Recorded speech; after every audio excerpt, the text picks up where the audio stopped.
Hey guys, I'm the Masked Saiyan, and welcome to my channel.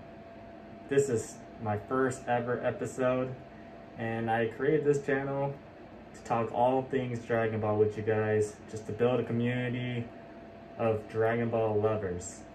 And definitely want to talk about the action figures specifically because there are just so many cool figures out in the market now.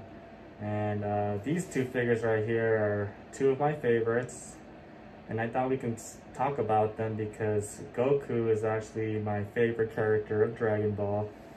I know that it's the Vegeta fans out there, there's a lot of them, and it's okay to be a Vegeta fan, of course, because he has a lot of character development. He's a cool character. But Goku, I followed him since the OG Dragon Ball series, when he was fighting the Red Ribbon Army, King Piccolo, and then moving past that to Z, where he started a family, and with little Gohan and little Goten, became Super Saiyan for the first time, then down to Super Saiyan 2 going against Majin Vegeta, and even Super Saiyan 3 against Majin Buu, and then even further to Dragon Ball GT when GT was still canon. He became Super Saiyan 4, and then Super arrived and made GT non-canon, where he developed into becoming Super Saiyan God, Super Saiyan Blue, and Ultra Instinct. So yeah, Goku's, we've been through the whole journey with him, and I just think he's the best character, and so he is my favorite. And I want to speak about Goku and his figures right now. I plan to probably review 2 figures per video. So unfortunately, I collect figures to display them out of box. So this one in particular, I don't have the box anymore. The Super Saiyan 3 I do, but it's stored away amongst many boxes, so it's going to be kind of hard for me to find. I'd rather just do a review on the figures themselves. Maybe eventually over time I might do some unboxings of new figures, but I have so many figures to review right now that I can hopefully crank out a whole bunch of figure reviews in a regular fashion. So yeah, let's talk a little bit about Goku per se. Goku here, main character of Dragon Ball, and he has definitely the most amount of Super Saiyan forms, Vegeta coming in second.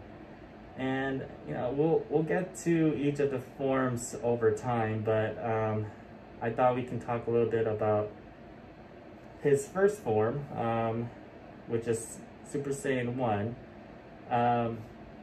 So this is a very iconic form.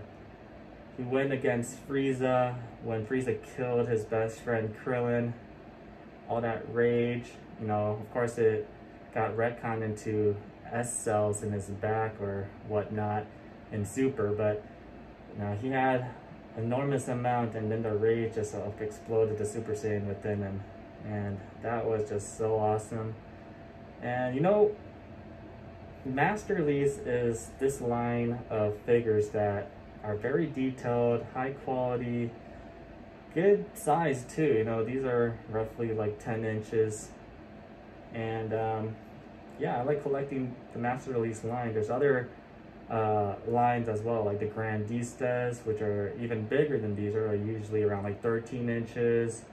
And then we got like Band Presto figures, like the crane figures, which you can just they're called crane figures because they're in those games where the crane is gonna catch the box or doll or whatever and drop it. And those usually come with stands, like really black or big black stands that just take up a lot of space. So some of them are really nice. I like the GX Materia series within Band Presto, but for the most part, I think Master Release figures are the way to go, only because of the minimal foot stand space and the detail, the quality, and the amount of characters that they have created within that line. So, yeah, Super Saiyan Goku. This figure, you know, we'll get right into it as soon as I'm done with this intro, but yeah, we'll talk about all different forms of this one. This one's the Emoving line, where it has different heads, like the base form, Super Saiyan 1, and also the transition between turning Super Saiyan and his base form when he gets really angry. So the Super Saiyan 3 Goku here is from the, I believe, the first Omnibus, the Dragon Ball versus Omnibus line, and it's actually a Japan exclusive. You can't find this overseas, so that's unfortunate. And I usually get most of my figures from eBay, so I'll try to find links below for this figure in particular, as it had an overseas release, but this one is a Japan exclusive. But yeah, you can find this one on Amazon and other websites like Big Bad Toy Store and things like that. So I want to talk a little bit about the boots, for instance, for Goku. It's kind of funny that these boots, so for the most part of the series, in Dragon Ball Z and Dragon Ball Super, Goku has like the same outfit. But from Dragon Ball Z in the beginning to the later part of the series, it's interesting to see the subtle differences that happen, such as the boots. So you can see that there's a yellow lining here, and then I guess the laces are red. But then, so yellow lining and red laces. But then later down in the series, he starts having a red lining and yellow laces. Now the question is, did they do that intentionally, or was that like a mistake in the editing room and they just kept with it? It's just really interesting why it just switched colors out of nowhere. Same with the belt. In the beginning of Dragon Ball Z, he has this loose belt that just like hangs, which is pretty cool. But then later he has just like thicker, just wrapped around the waist only belt. So I mean, let's have a little discussion. Go ahead and comment down below and tell me why you think they changed the colors of the boots and why the belt changed too. And yeah, we'll figure out. Maybe somebody knows in the community. So let's talk a little bit about the figures in detail. So here we have base Goku.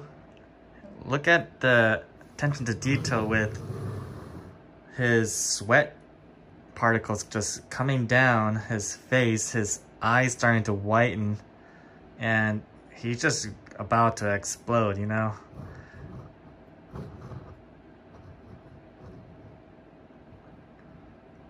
I just love every part about this figure. Is so awesome.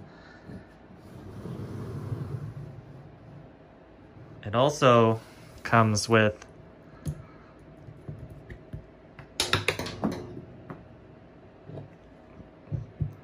this form, where it's not a form, but it's just a transition where he's just about to turn Super Saiyan.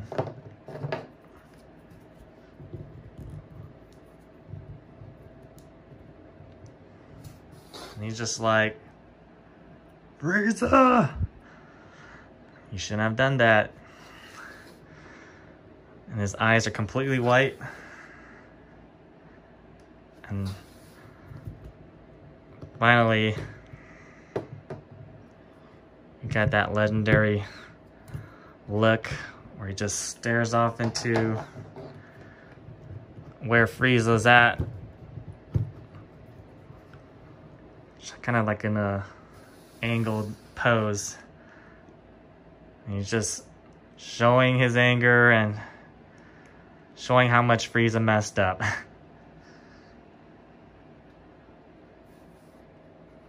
Look at all the little damage on his undershirt. You know, his outer shirt's completely torn off. Got a lot of damage on his pants. Same little markings. The back of his shirt. And his footstand, you know, he can still stand without it, but I like to have it on just for extra support. And it blends in with his pants, so it's not too bad. It's not very noticeable. And now let's move on to Super Saiyan 3 Goku.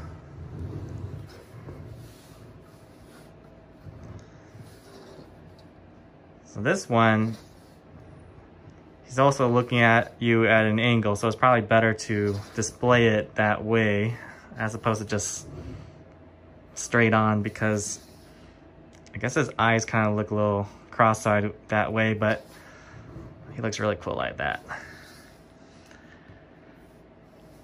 And he doesn't have any removable parts. It's just Super Saiyan 3, just like that. His hair is awesome. I mean, it did come with a stand for his hair, which I guess you could just stick it right there. Just like that. Probably over time, the weight of the hair is gonna fall or just get worse, so it's good to have this support, but otherwise it's actually not needed.